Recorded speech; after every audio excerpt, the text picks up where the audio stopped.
Come in, Southern California. This is Radio Free Los Angeles. Do you copy? Repeat, do you copy?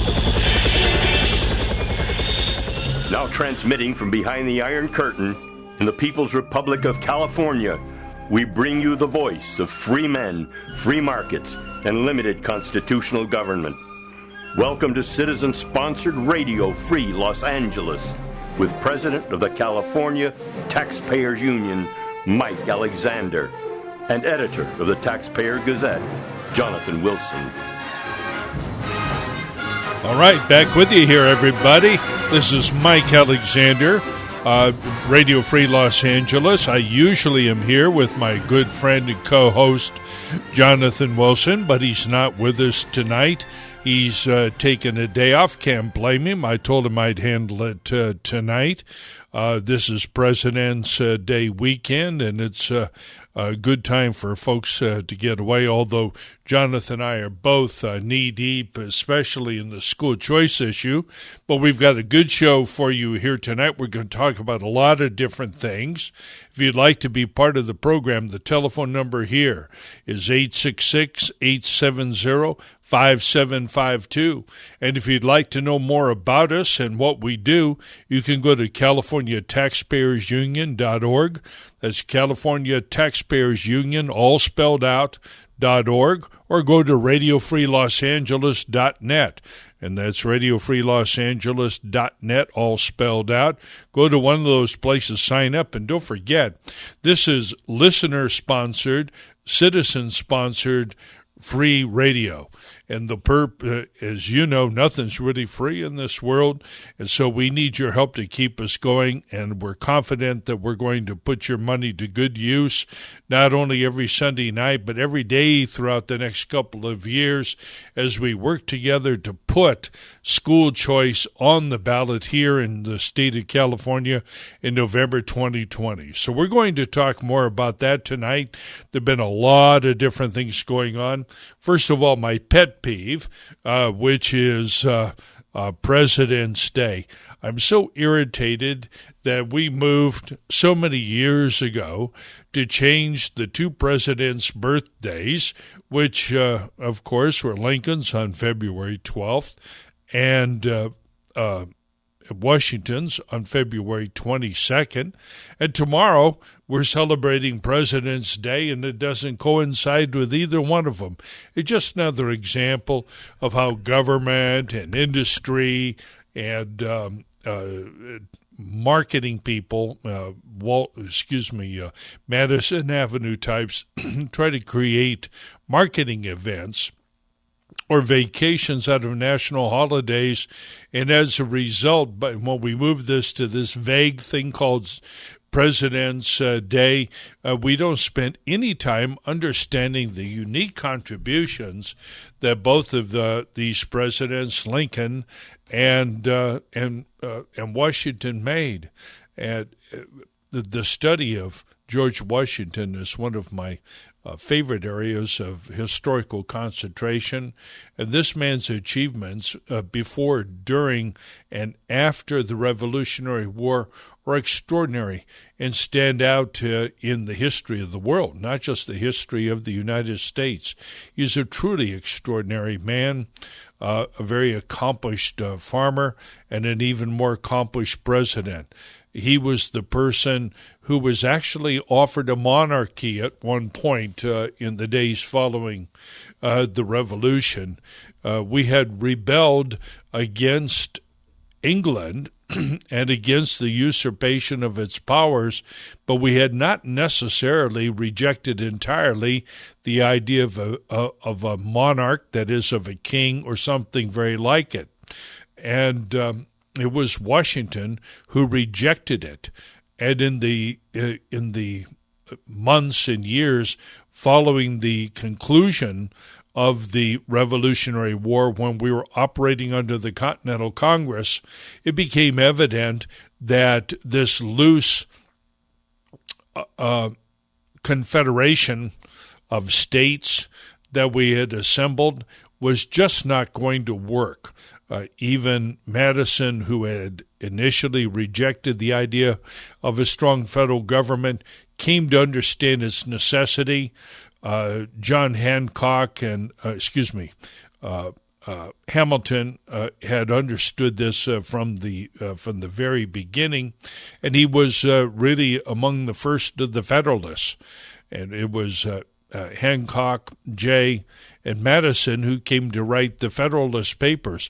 But to urge everybody in the states, the former colonies, to ratify the Constitution. But what really had made the Constitutional Conference Convention, possible was Washington's attendance at that event. And if ever there was anybody who embodied the notion of gravitas, it was George Washington. There are so many stories about his inherent dignity and his reserve. No one ever slapped George Washington on the back and said, "Hi, George." He was always General or Mr. President.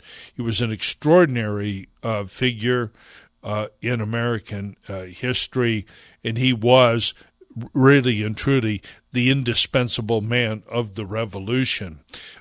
We don't talk about him on his special day, and we should. There have been many great presidents, but none greater than George Washington. The other man who could lay claim to greatest president, the man who served at the other most turbulent time in American history, was, of course, Abraham Lincoln. And we understand today easily why nobody wants to talk about Lincoln, because you cannot discuss Lincoln without mentioning the fact that he was a Republican. He was, of course, and he was the first Republican candidate who was successful. I think the first Republican Party candidate was actually Fremont, or at least he was up for that. Fremont, of course, was a Californian at that time. He ended up in other states later on, but in any event, it was Lincoln who was first elected. The first president elected as a Republican, and came to define the party. And that party became the party of anti-slavery.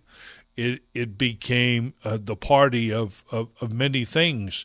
We are asked to believe differently these days, as the propagandists in parties and elsewhere have attempted to redefine the modern Republican Party as some kind of a racist operation.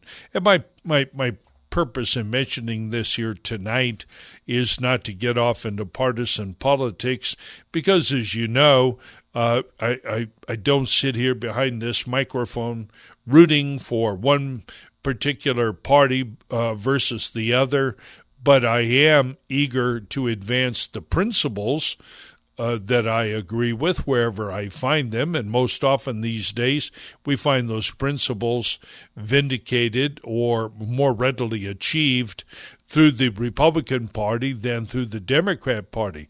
But it is one of the peculiar tendencies of the modern Democrat Party and the modern propagandists and so forth to characterize Republicans as the party of slavery, to characterize us as racist, when in fact it was a Republican president who first freed the slaves, and it was a Republican Party that was largely responsible for the passage of the two important civil rights acts, one in 1866 and then the other in the 1960s here in the United States. And Republicans have been involved in all of those efforts.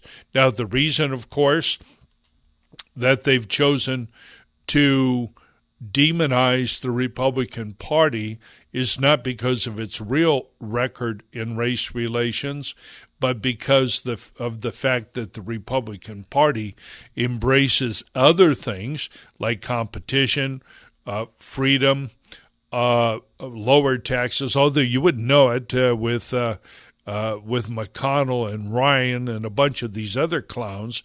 But at least on paper, the Republican Party in general and the conservatives in the Republican Party in particular have embraced the agenda of capitalism and freedom, whereas the Democrat Party, by and large, these days has become the party of socialism. And boy, when you look at what these people are doing out there these days, it is truly, truly astonishing how far left they have gone and the madness of the proposals that they have embraced. We've got Alexandria Ocasio-Cortez, or whatever the hell her name is, out there, truly dumb. She'd be a winner, hands down, in the Olympics of stupid, rivaled only by her other friend, Castro. It's only appropriate, of course, that he should be out there. And embracing these very high confiscatory rates, as if they worked anywhere. And they advocate all of this at the same time that other Latinos, and we're talking here of the people in Venezuela, are on the hurting end of unrestrained, unrestricted socialism, pretending that it doesn't always end up doing exactly what it does. And that is limit freedom. It destroys prosperity. It, at first, pretends to create wealth by its redistribution, but ultimately destroys it because it removes the motivation and the freedom for the creation of wealth. This is what the Democrat Party has become, and unfortunately, the Republican Party seems loath to confront it openly. I don't know if any of you out there have the same problems with the Republican Party as I do, but they just seem to be silent in the face of so much of this stuff, silent in the face of the abuse that Trump is taking. Is it just me, or does it sometimes seem like Trump is all alone in trying to build this wall, in trying to stem the growth of socialism, and in trying to moderate the growth of the modern welfare state? It seems to me extraordinary that he should be the only guy out there. Now, I don't know if that's a distortion of the media, but we just don't seem to be seeing very much at all. It's crickets when you hear most of these guys talking. So I would love to hear your comments on it. If anybody would like to come in, the phones are wide open tonight, and you can reach us at 866-870-5752. You know, talk about crazy schemes that they have out there. Over the last couple of days, I've seen on the Drudge Report a little blurb talking about Stockton, California, and whether is $500 a month no strings giveaway is somehow the wave of the future. And as you may recall, Stockton, which has had no end of financial problems over the years, it's been in bankruptcy at least once, and like every other city in the state of California, it's insolvent now and is probably headed at some point back to bankruptcy court. But when you look at it overall, these people are just out of their minds. So they concocted a vote-buying scheme up in Stockton where under which every person would get $500 from the city of Stockton no matter what. They go spend, I guess, on whatever. I'm not sure how that's working. I'd love to talk with somebody from Stockton. I'm going to have to get somebody on the radio here to tell us about the giveaway. But needless to say, all these government people just love to, to talk about, get together, talk about new schemes to either tax us or give us our money away. And that one seems to be spreading like wildfire. And we've got a number of problems in this state in giving away money, and not the least of which is this train to nowhere, which after spending untold billions of dollars, apparently old Gavin Nuisance, as I like to call him, or Gruesome Newsom, as other people have started to speak about him. It looks like he's going to try to shut this thing down, although there was some suggestion that the bureaucrats caught him up short. It's very interesting. But at any rate, hey, we do have somebody on tonight who would like to chat. We have my old friend Dave from Orange County. How are you this evening, Dave? Hi, Mike. How are you? I'm doing great. Great. Well, I've got some in-the-know stuff for you. Is what's causing this silent Republican Party. Mike, you're going to be shocked, and we have a solution. There's a solution here in California, and it's happening right now, but what's going on? I'm a delegate for the convention. I'm a delegate for 2 years for the GOP, therefore. Okay. I get to vote for the next chairman, and that's coming up on Sunday next week, the vote at the convention in Sacramento. The GOP convention is this coming week from February 21st to the 24th, and the vote is going to happen on Sunday. Now, here's what's going on. Right. Dave, have you decided who you're voting for yet? Guys, I have. And All I'm right. telling you, if any delegates out there, you need to vote for Stephen Frank. You're right about that. And by the way, around. full disclosure here, I've known Steve Frank for years, and in fact, I sent him a note. He is busy schlepping all over the state to get these to get delegates to vote for him. I was hoping to have him on the show tonight. If he calls in, we'll be sure to put him on. In any event, why are you? I know why to support Steve Frank. Why are you supporting him? I spoke with him over the phone today, and I spoke with him one other time this week. Yes. Here is why. His presentation is amazing. Folks, if you vote for anybody else for chairman, we're going to be in the Middle Ages for years to come. This is our once-in-a-chance time to get us out of this mess. And if you don't vote the delegates, if you do not vote for Stephen Frank, that's a big, huge mistake. Now, here's why.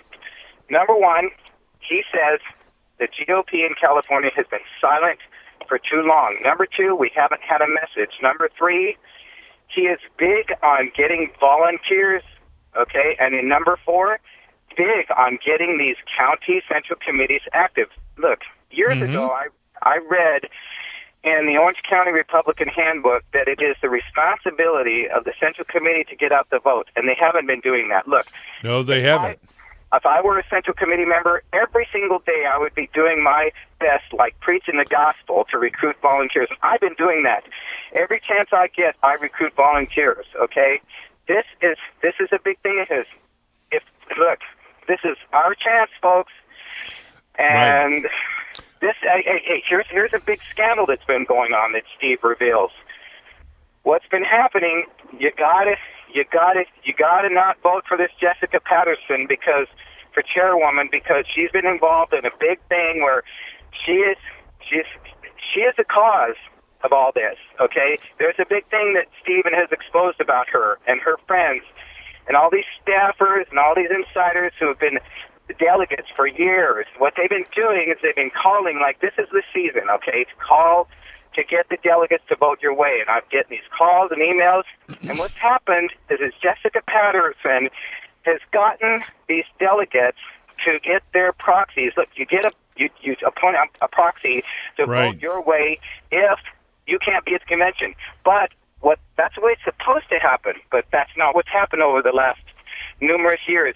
She has gotten a bunch of delegates. They call them, they say, okay, we're going to vote for Trump, pro-Trump. We're going to give us your proxies, and we're going to get them, they're going to vote your way, okay? But what happened, they vote the opposite way. Yeah, they're not It's pro-Trump. intentional. And that's what Right. happened when they tried to get rid of Prop 14 the last time. That's how they did it. They got this Munger guy, okay? They got All right, the Dave. delegates to All vote right. against it. Dave, okay, hang on.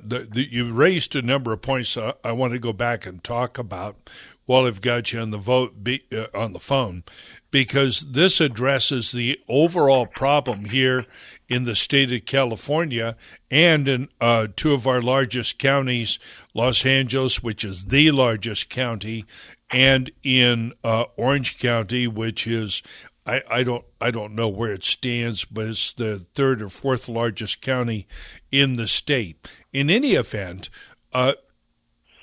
we've had a number of things that have combined to render the Republican Party irrelevant.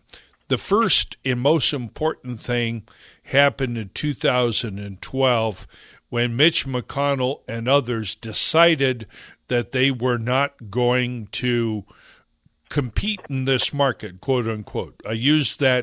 I put that phrase in quotes because it's what Mitch McConnell told me personally when I spoke with him about their intentions in the 2012 election. I think Boxer or maybe Feinstein, doesn't make any difference what one of the two morons was running for re-election.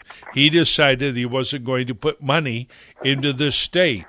Now, that had been preceded by two elections in which no serious attempt was made to compete in the presidential election either. They didn't compete in 2008 against Obama, and they did not attempt it in 2012 against Obama. So they converted, and everybody pay attention, they converted California de facto starting in 2008 and closing it off for good in 2012, converted California into a net exporter of political capital. And from then on, the people who run the institutional Republican Party at the national level used all of their marketing muscle to get politically active people, number one, to believe that California was lost, and number two, to take their money and send it someplace else where it could do some good. That is the number one problem and reason why we are where we are. Number two reason why we are where we are. It has to do with the public so-called school, so-called system. And government schools own and operate the state. They're nothing but Democrat Party electioneering organizations, which are designed first to brainwash and condition and propagandize students, and then number two, to work through them to get out the vote against Republicans because they advocated. Number three reason, hang on, David, I'm an expert here. I've been here. Number three is a consultant system. There's a consultant system here in the state of California which is collecting money but delivering nothing, even when they knew what was going on. I can't tell you how many times viable candidates were told that they could run, but it didn't happen. Hey, is that music I'm hearing? Hey, David, I want you, can you hold on past the bottom of the hour? Yes. Good, because I want to continue this conversation. If I get music, are you pitching me off of the air here? I got Jeff back here tonight, and we'll continue with Dave. Jeff, thank you. And everybody, this is Mike Alexander, Radio Free Los Angeles. Jonathan Wilson is taking the holiday off here. We'll be back after the bottom of the hour break, and we'll continue our conversation.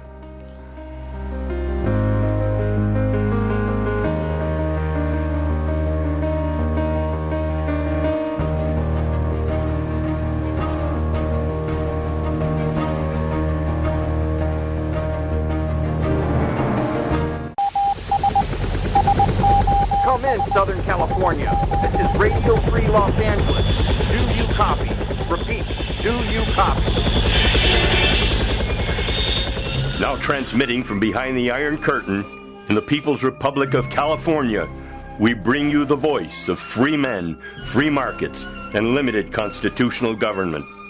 Welcome to citizen-sponsored Radio Free Los Angeles with President of the California Taxpayers Union, Mike Alexander, and editor of the Taxpayer Gazette, Jonathan Wilson. All right, good evening to everyone out there. It's great to be with you again. Mike Alexander here, Radio Free Los Angeles. If you want to be part of the program, be sure to call us at 866-870-5752, and be sure to go on to our website, Radio Free Los Angeles, all spelled out, radiofreelosangeles.net. Go there, get connected with us, and be sure to click that contribute button, be part of the solution here. And speaking of revenue, I held Dave from Orange County over from the last half hour because I wanted to speak with him about the number one reason. I'm sorry, what? Hi. Are you there, David? Okay, yeah. Good. Where are you? Taco Bell going through the drive-thru? No. All right. Hey, the number one reason why we are failing, I saved it to the very end. The number one reason that we are failing in the Republican Party and on the conservative side is the same as the opposite of the reason why the left is so successful. Do you know what that is, Dave? I've spoken with you many times about it. The school. The what? The schools. Schools are the second biggest thing. The number one reason for our problem, the number one reason for their success, is that they have a viable, successful revenue model, and we don't. David.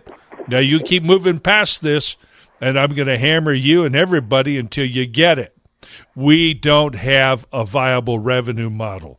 They have almost $1 billion a year coming in per year in union dues, a huge portion of which, if not all of which, is available to go out and defeat anyone who proposes cutting back the size of government. That's our problem. That is the problem. I've spoken with Steve Frank about it.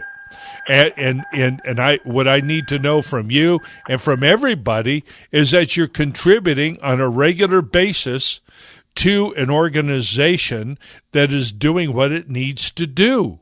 In my own case, I have the California Taxpayers Union, CaliforniaTaxpayersUnion.org, which I set up for that very specific purpose so that people could begin to contribute their money on a regular basis, and we would take that money out and we would defeat the other side. Unless and until we do that, Dave, we're not going to win. Do you agree?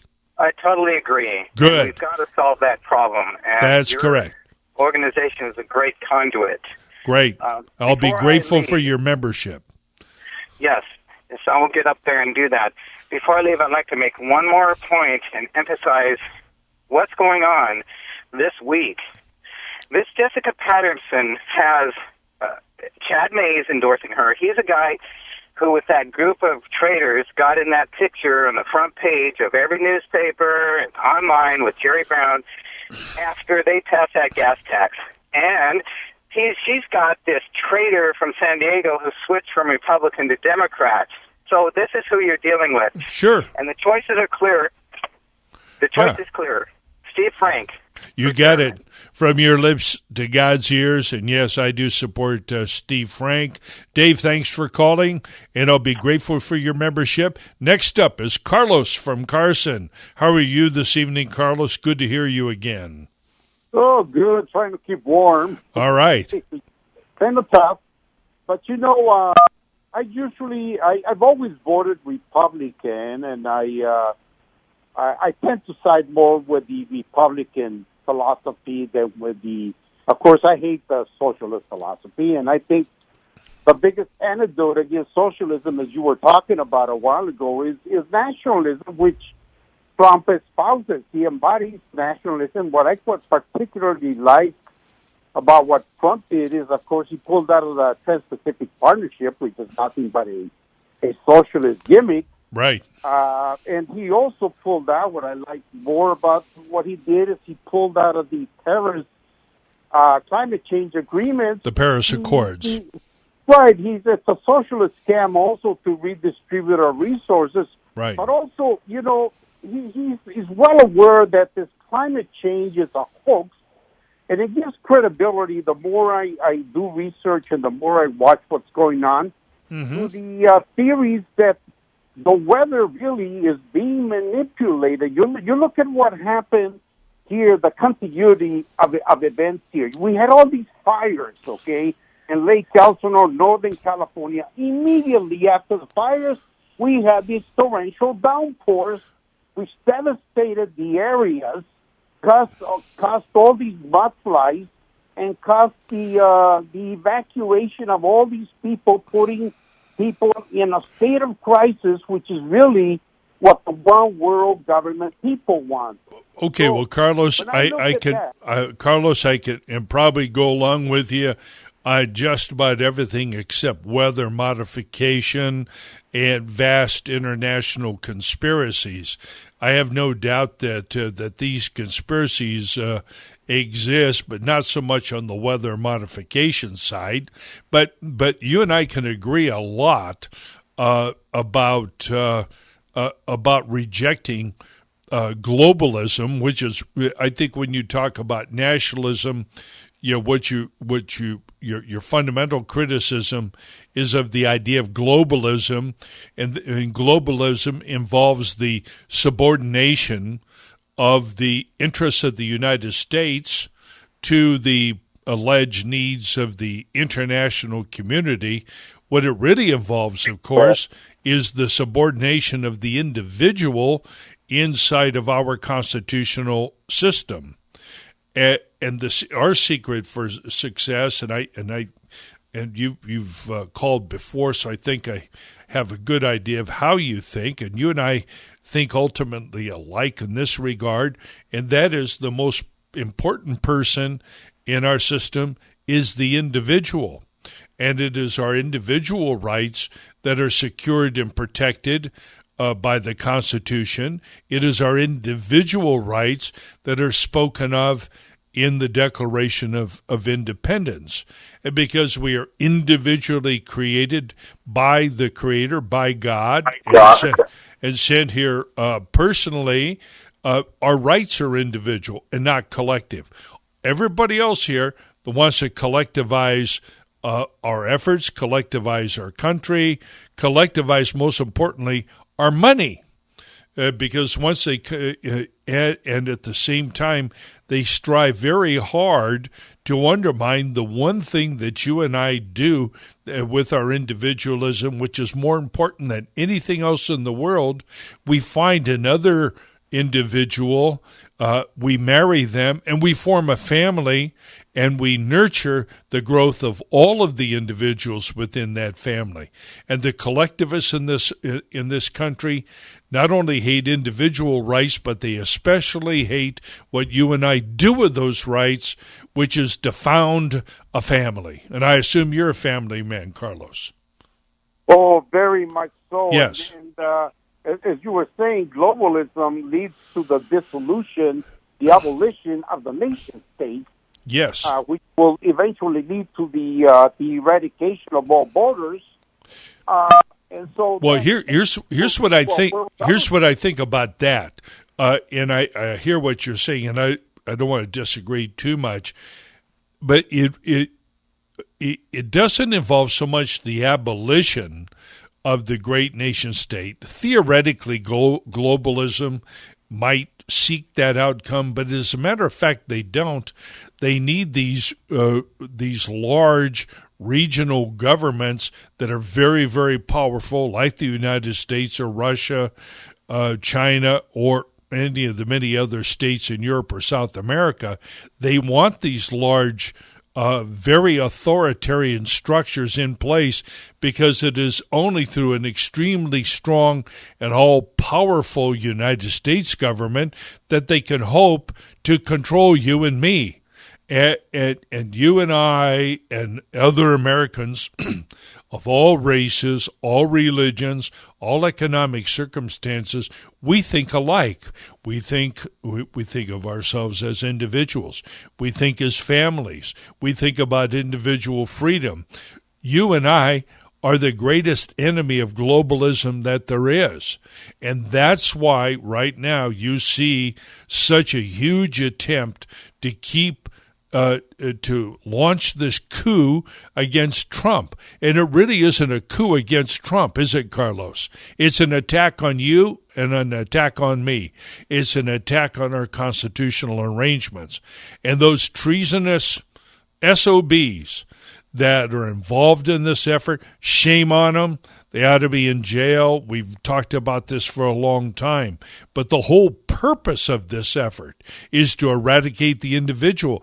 And Trump, he's not right about everything, and we don't support him uncritically, do we? We have our criticisms of this guy, but he at least is standing up for the American way of doing things and is refusing to just buckle under the globalists. And you can see that Mueller and Clinton and McCabe and so many people in the Congress. And by the way, Carlos, I asked this question earlier on. Does it bother you as much as it bothers me that we just don't seem to hear much vocal support for the president from Republicans? Well, that is possibly too. In fact, many Republicans were against Trump initially, and still are for some reason. I haven't really deciphered why. I mean, they should be on his side. It's outrageous. Maybe because some of these Republicans are really closet globalists or closet liberals. Yes. So that's the answer.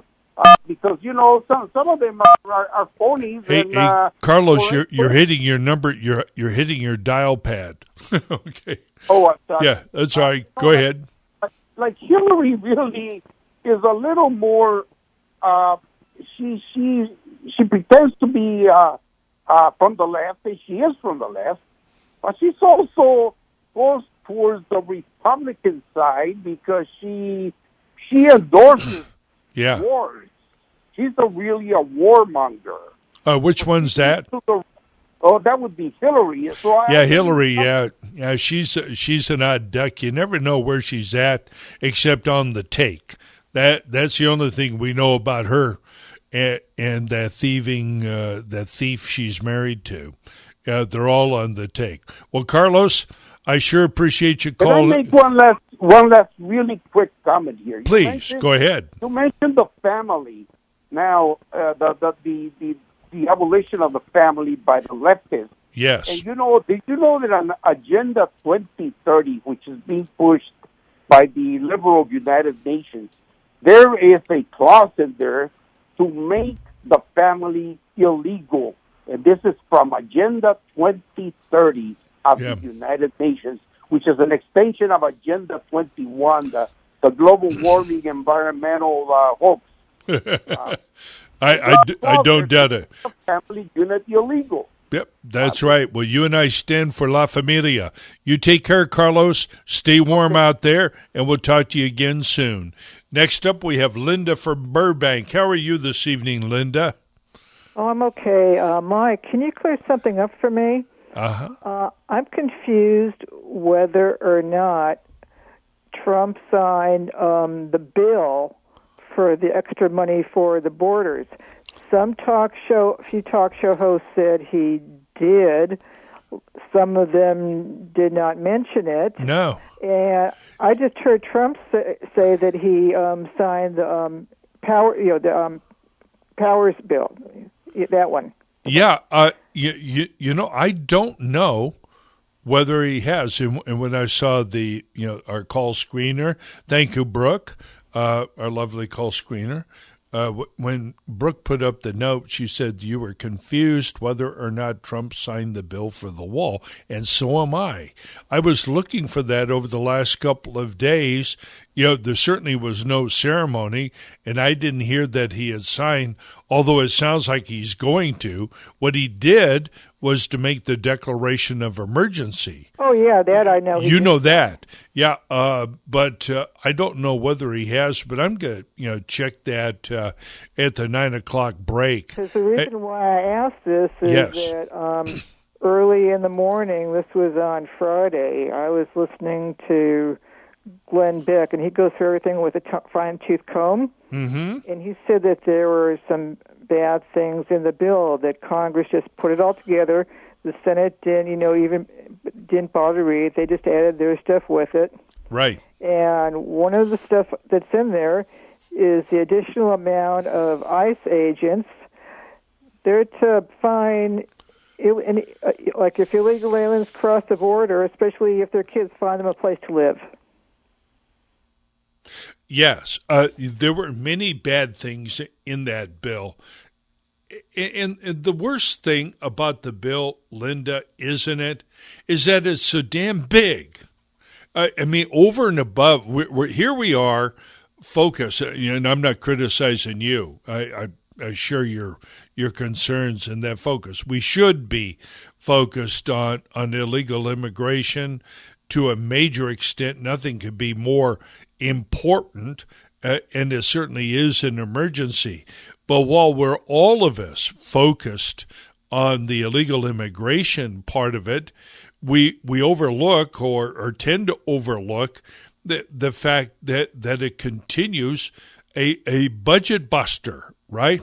Since I think that our fiscal debt was maybe $7 or $8 billion when Obama came into office back in 2008, and it was bad enough with George Bush the second there, but in the Obama years and now into the first 2 years of the Trump administration, we have seen the fiscal debt, as distinguished from the unfunded liabilities, but the fiscal debt has grown almost $14 trillion in the last 12 years, 11 or 12 years. We are out of control at that level.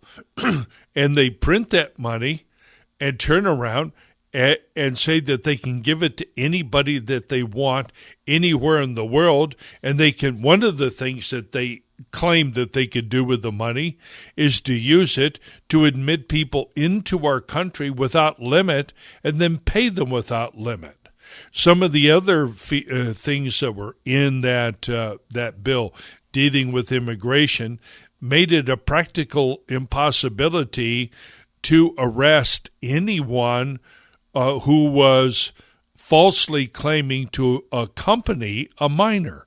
So we have, I remember that. Yeah, we have these coyotes and sex trafficking exploiters with young children coming in, and when they get busted by ICE, who confront them and manage to prove that they're not there, apparently you can't prosecute them under this federal law. It is astonishing that these people are doing these things and they feel free to do these things.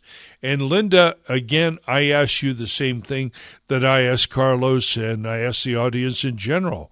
Are you as amazed and as outraged as I am by the comparative silence of the Republican Party and their apparent cooperation in this madness? Oh, I am. Yeah, it is just amazing.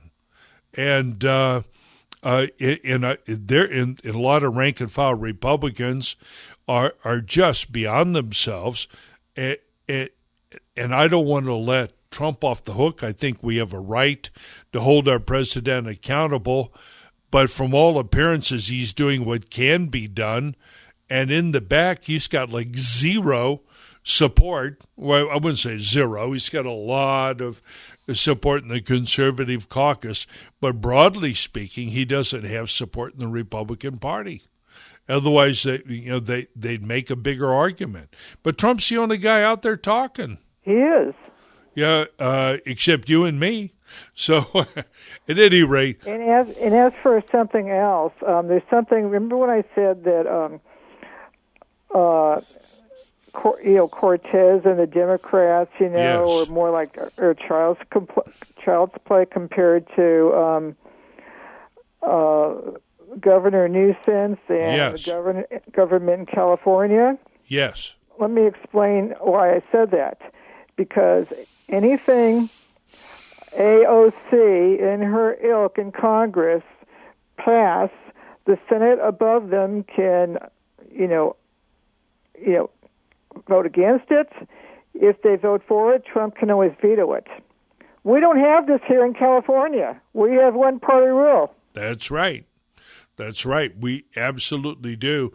And that's why we're going to have to make systematic and careful resort to the initiative process and reach out to Democrats with a small d, right? Average Democrats with whom we can agree on principles and programs that maybe we don't agree with them on party. But if we can identify those people in California who want to work with us, to restore California, to restore fiscal prudence, to restore educational freedom and excellence in the state of California, I think we can make progress. Linda, thank you so much for being with us tonight. Be sure to call again. We love hearing from you. We next up have Brent from Los Angeles. How are you this evening, Brent? Doing great. How are you, Mike? I'm doing fantastic, thank you. It's a pleasure to talk to you again. Same here. And I wanted to toast and salute our righteous and courageous President Trump this President's Day. I'm so happy finally to have a president that I am happy to have in the office. Yes. And I find it unbelievable the hatred so many people have towards him. And I think it has a lot to do with fundamentally what we're dealing with when we're dealing with this creature, Autocratia Cortez. I think her was an autocrat. Yeah. And she's not stupid. I think it's very dangerous for us to call her stupid. She is evil. Yeah. And she has the hallmarks of a Che Guevara. Hey, Brent, I want you to hold on for just a second, would you please? Sure. Stay right there. Jeff, there's a guy named on the first, and yes, he is a guest. I think that's Steve Frank. If so, maybe she could ask him right now whether he can hold over past the hour. Otherwise, I'll ask Brent's indulgence and take him right away. This Steve Frank, you know who Steve is. So, are you there, Steve? Okay, Brent's on hold. Can Steve hold till after the top of the hour?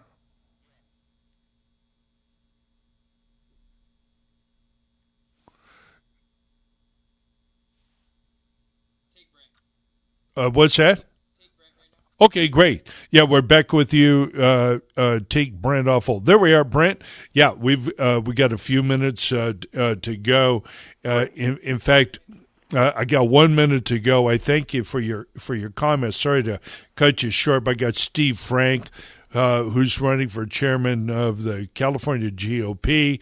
He was able to call in. Mm-hmm. So you and I will wrap it up. Listen to Steve Frank, and if we don't go the whole half hour, be sure to call back in and we'll take you. I share with you because, there's one thing I really want to know because I'm confused about, and I listen to everybody, but I'm like you. I don't know what the hell their problem is with Trump. I mean, I know that they disagree with him vigorously. I know exactly why. Yeah.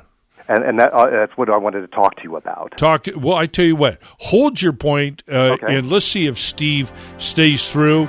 Thank you, Brent. You can call back later if Steve's off. This is Mike Alexander, Radio Free Los Angeles. Stay tuned. In the next half hour after the top of the hour, we'll have Steve Frank, candidate for California GOP.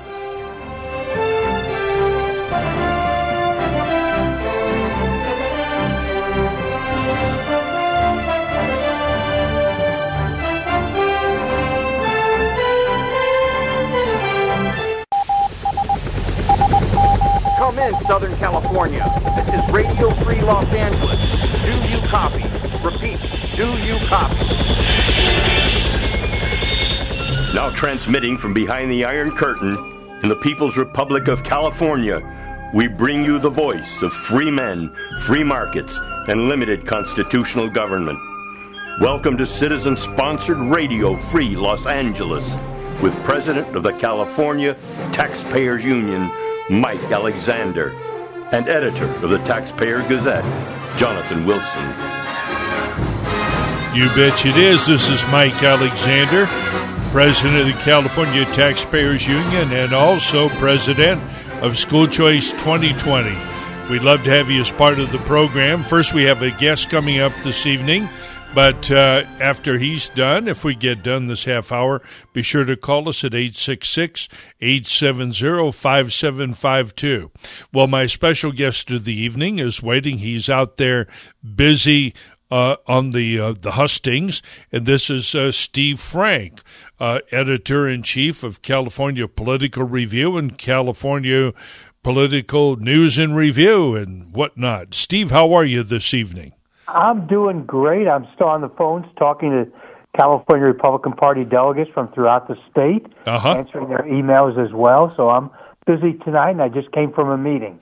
Great. Well, you know, the audience already knows about your campaign because we had a caller call in here just about half an hour ago who was mentioning how important it was. And, of course, we agreed with them, and he was delighted to know that we were going to have you on tonight. Now, Steve, in addition to your long, long history with the Republican Party and being a conservative and a political advocate, you are now currently running for chairman of the California Republican Party, CAGOP, as we refer to it.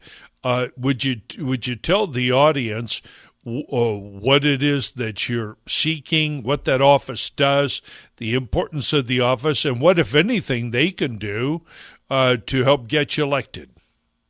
Well, to begin with, the chair of the state party is an operational position. Mm-hmm.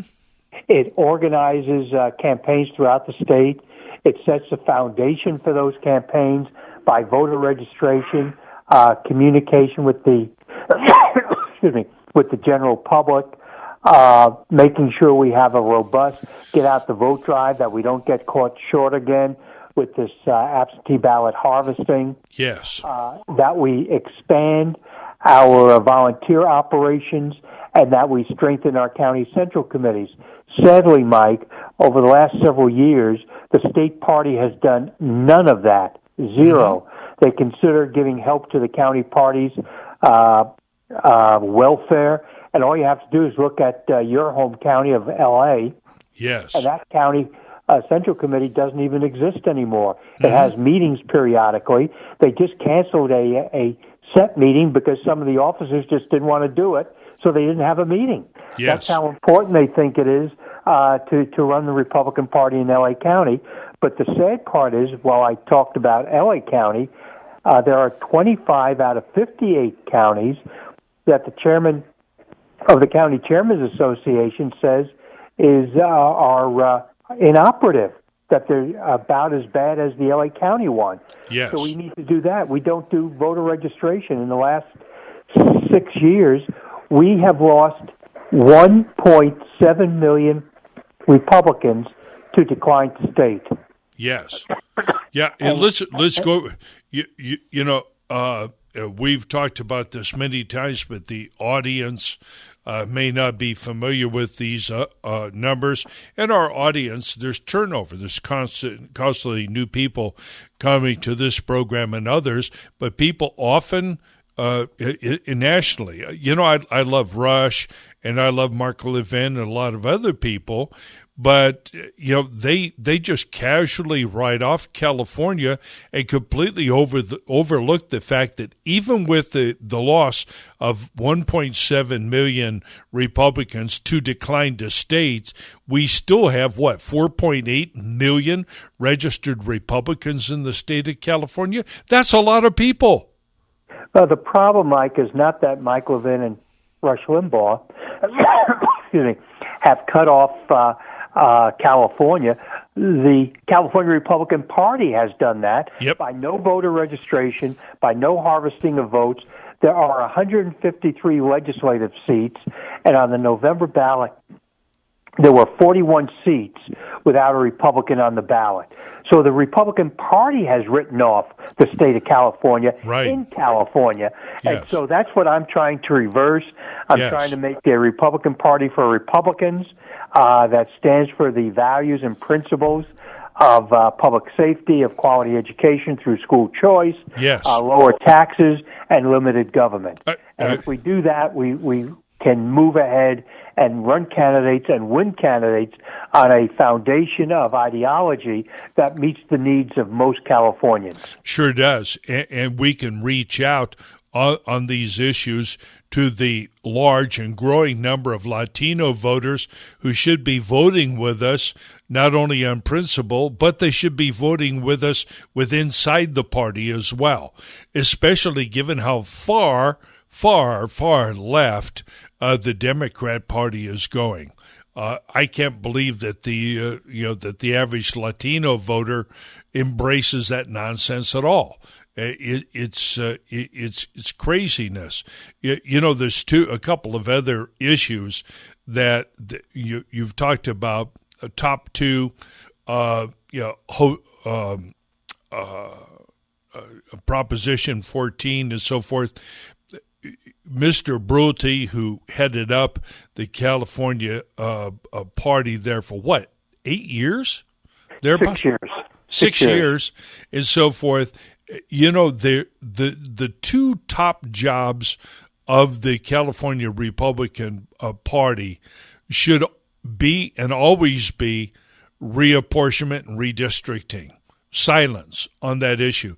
That comes up every 10 years. There's a procedure for it. It should be the top priority of the party. Number two should be getting rid of top two, Proposition 14, to ensure competitiveness. And I didn't see any effort on the part of Brulte or many of the other movers and shakers within the party to address either of those two issues. What's your view on that, Steve? Well, not only didn't Mr. Brulte not do anything in regard to getting rid of Prop 14, I had a resolution in October 2017 to put us on record of wanting repeal of Prop 14. Brulte took the podium, the microphone himself to denounce that and say he doesn't want Republicans nominating Republicans. And he's the chairman of the party. And that's what you say when you support Prop 14, that you don't want Republicans supporting Republicans. Yes. And that's why we have such a losing streak. We have all these legislators who have stood up for Prop 14 as opposed to opposing it. And now there's only 19 Republicans in the legislature, thanks to them. Yes. In the Assembly, and only 10 in the Senate. Right. And worse, I wouldn't say worse, but the other aspect of that is not only are Republicans not able to even get on the ballot in those districts, the Democrat Party doesn't even have to spend money to defend those seats because they win no matter what, and that permits them to double up in marginal districts, which can be won due to illegal immigration and changing demographics. And we saw that on display down in Orange County on top of everything else that we saw. And we saw it how that operates in San Diego County, where Darrell Iss's successor lost. Ed Royce's successor lost in Orange County. We're seeing that all the time. And you wonder what the hell was going on with Brulte and the rest of these people that they didn't see that. What's your take on that? Well, you're right. And there's only one conclusion I could take, is that they were asleep at the wheel. Mm-hmm. They are not dumb people. They are very bright. Sure. And so they knew what would happen if you don't register voters, if you don't have candidates on the ballot, if you don't communicate to the general public, you got what you should expect on November 6th, which was a debacle. Yes. And nothing is being done right now to change that outcome 2 years from now. In 2020, except of course your candidacy. Now there are some parliamentary shenanigans that are going on there, which are designed to make it difficult for you to organize the delegates. Maybe you could comment. I know it's a little bit of inside baseball, but I think Republicans out there ought to pay more attention to Republican Party politics. It'd help them to understand what's going on and maybe fix it. Well, one of the great problems, and you talk about manipulation, over the last 10 years, an average of 40%, a minimum of 40% up to 55% of the votes cast at a Republican convention are cast not by live people, but by proxies held by live people, but not the delegates themselves. So 40% or more of the votes are by people who do it for free, while everyone else pays up to $1,000 for the right to participate. That's the cost of housing, of transportation, of food, etc., registration. And they do that because they want to participate, but they get outvoted by the manipulation of the abusive proxy system that tells people don't even bother showing up. We'll save you $1,000 and we'll vote for you no matter what. Right. And that's how come the Republican Party has been comatose. And that's exactly what it is. Comatose, where you don't do registration, you don't run candidates, you don't do communications, you are comatose. Yeah, I agree. Yeah, and I know your position. You're personally a very generous guy in your comments. My take on Brulte and on Mitch McConnell and the rest of these guys is half the same as you. I agree with you that they're extremely bright, important people, experienced people. My view is a little bit different.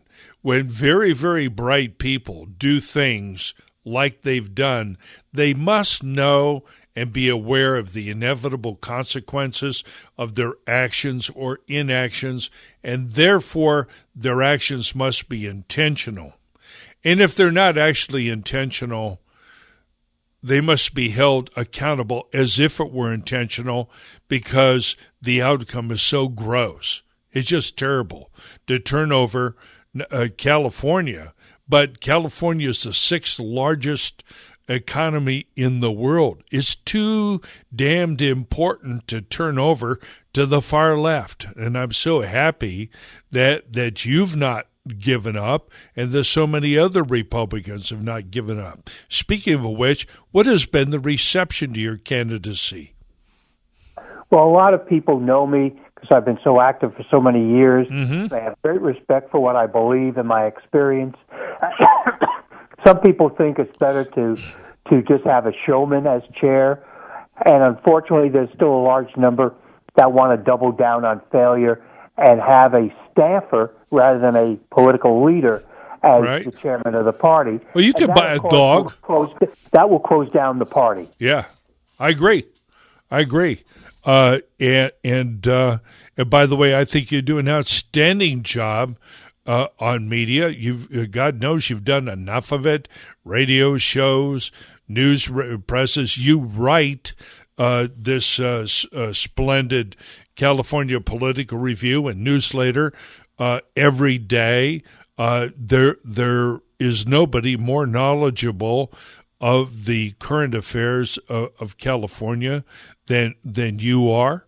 You're on top of it. This stuff goes out in the middle of the night, 2-3 o'clock in the morning. Sometimes I'll be a little bit insomniac, and Bing comes in something from Steve Frank, and you're just on the job all the time. There's nobody more knowledgeable. Mike, sleep is for wimps. I got you. Well, I tell you. Now, what can people do, Steve, to help you in your candidacy? Well, the only people who could vote are the less than 1,400 delegates at the convention. Yes. Those are the only ones who can vote. So if you are a delegate, I'd be happy to talk to you. My phone number is 805-795-1271. If you know a delegate, call them. Certainly they're in the San Gabriel Valley where you are, you and your wife, who's also very active in the political world. No delegates, call them. Let them know who you support for chair and why. And but that's the most important thing that you could do is talk to the delegate. Yeah, and that number for us is 626-792-1772. Again, 626-792-1772 for us. And Steve, for you, one last time, 805. What's that number? 805-795-1271. Steve's the man. He's been he and I have known each other for years. We regard ourselves as friends, but friendship aside, this is the guy to get this job done, and he's willing to roll up his sleeves and get on it. Steve, thanks for being with us tonight. I'll let you go to get a little bit of rest or to get on to your next telephone call, and I'll be in touch with you this week. I got that list. I've already been working it. So great. I appreciate your support, and God bless. God bless, sir. Take care. Talk soon. All right, we had Steve Frank on there, candidate for California GOP, and I have a comment on that coming up from Jose. How are you this evening, Jose? Hey, how you doing? How are you? I'm doing fine, thank you. I used to be a delegate for the 53rd District. Uh-huh. I used to participate in the Central Committee. Mm-hmm. I also ran for Assembly in 2010 in my district, and one of the most important things that a Los Angeles County party is supposed to do, it's very basic, is the function of fielding candidates in all the Assembly and state seats. That's correct. In the region. It's the basic function of the party. It doesn't matter if they even fund their campaigns or not. We could argue that later, but the basic function is to have functioning central committees and candidates to be fielded in all district races. Right. And that is something that the LA County Party has failed to do. And the reason that it has failed to do is because you have the Jane Barnett, who rest in peace. Rest in peace. I have nothing good to say about her. Okay, well, we won't speak ill of the dead. Okay. No, Leon. But she did represent a neocon faction of the party, and then you have the Robert Vaughn libertarian wing of the party, which I was an active participant in, and I supported. And we basically had a little civil war for a brief time. I remember. We had two Los Angeles County parties. Yeah. Okay? That was on the state Secretary of State recognized. Right. There was a lawsuit behind it, but the thing is, there was so much bad blood. And me, myself, Jane Barnett and her neocons basically excommunicated my assembly seat in my district, which technically they cannot do without my committee, my AD Central Committee doing it themselves. Jose, they're the only ones that could take away my seat, not the county party. No, I got you. Have so many shenanigans that occurred. And the net many backstabbing shenanigans. Yeah, here, hang on, Jose. The net result of all of that was exactly what you talked about. The reasons sometimes are important, but at this point, it's not as important as the end result, which was a hollowed out inactive Republican Central Committee, I could add many of my own comments. Now, Jose, I would like to continue this conversation with you about where the Republican Party goes in Los Angeles County with 10 million people. I'd like to continue it another time. I've got one guy I need to get back to because I promised to do it before the end. But please call back in next week. Let's discuss this. You've renewed my faith. I'm gonna register. I'm gonna go back to the Central Committee and start trying to field candidates again. Sounds good, my friend. The Central Committee. We can do this together. All right. God bless. Take care. Brent from Los Angeles. Hey, you're in Baton Cleanup. I'm not going to do Government Grifter of the Week award tonight because Jonathan is grifting somewhere else, relaxing. I got 4 minutes. You go, Brent. Belongs to you. Yeah, we were talking about before is Autocratia Cortez, and how I think it's very dangerous for us to even think that she's stupid. No. She's pure evil, and she has all the characteristics of Che Guevara. Except she's prettier and she's sexier, and she has those big Disney princess look eyes. Yeah. And so everybody, looks down on her. She's ignorant and she's wrong, but she's not unintelligent. She's highly intelligent, manipulative, a superb communicator, and has managed to make herself the darling of the left-wing press. Whether she was selected or made herself that, boy, she's done it. Yeah, well, I think why she's so instructive and she's so important is what she symbolizes. She is her whole idea of sadism and slavery and calling it socialism is one issue, and then also her anti-Semitism. We have to realize that anti-Semitism is simply a form of Satanism. And this is true across the board. Anybody who hates Jews doesn't exclusively hate Jews. No. They're going to hate anybody who believes in God or goodness or truth. And so they love to always say, they're for Jews. They're not anti-Semites. They're rabid anti-Semites. And this goes to what we were talking about Trump. Why is it that Trump is so hated? And why is he called an anti-Semite, where he is one of the greatest champions of Israel and for America? That's right. And so he's hated because of his righteousness, and he's hated the same way that President Harry Truman and Richard Nixon are hated for the same reason. They also stood for Israel, and they understood the connection between the whole Judeo-Christian ethic. And so when one is going after Trump, it means that they are anti-Semites. They want the destruction of Western civilization, of God, of the Jews. And they are at least, we know this from experience, with Nazis, with communists, with the American Democrat Party, and with other factions. We know that their hatred is never limited. So when somebody goes all out in their in the embrace of anti-Semitism, it usually means ultimately that they don't care if Jews get killed. They don't care if Jews get rounded up, put into camps or anything else. But as we know from the Nazis and the communists, we know that they never stopped there because they're willing to round up anybody. And the Jews are just the excuse. We're next. Yeah. We're next. Hey, one of my favorite Jews, Brent, thank you for calling in, my friend. And God bless. And I know you'll be part of the show again. We missed you last week. And be sure to call in. Let's get together. Come in for training on school choice. Mike Alexander. And unfortunately, Jonathan Wilson, not here tonight, but Mike Alexander signing out. Radio Free Los Angeles. Go to radiofreelosangeles.net. Sign up, become part of what we do.